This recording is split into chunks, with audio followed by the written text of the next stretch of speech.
Welcome to King Silk Art. This is truly some of the most spectacular art that man has to offer. What you're seeing is this is all silk embroidered, and it comes from a province in China called Suzhou. And this art has been done for over 2,000 years. There are families that were put there by the emperor to embroider his robes. What they do is they'll take all the silkworms, they put them in these baskets and feed them on mulberry leaves. Once the silkworms have matured, they spin into a cocoon.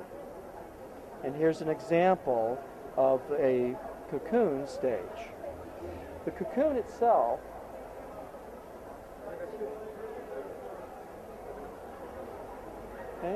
and what they do with this is they'll take a vegetable dye, permeate the silk with the dye. So what you're looking at is an organic to an organic. So the dye becomes a permanent fixture in the silk thread, and so it will never lose its color. They can get about 2,000 feet out of one cocoon of that very, very fine fiber. This is thinner than a human hair. They'll then take this and literally just start stitching it. As part of it, the first thing they'll do is they'll split the thread down to a specific count of the thread itself.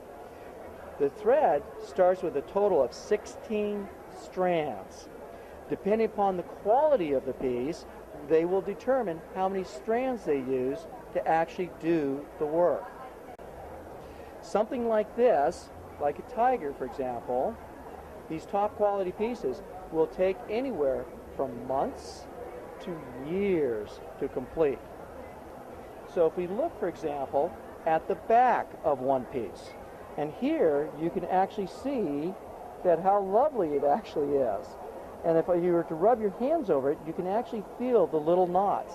This is actually one of the key elements to tell you that this has actually been stitched by hand. So in fact, if you turn it over, and there's the front. Absolutely wonderful.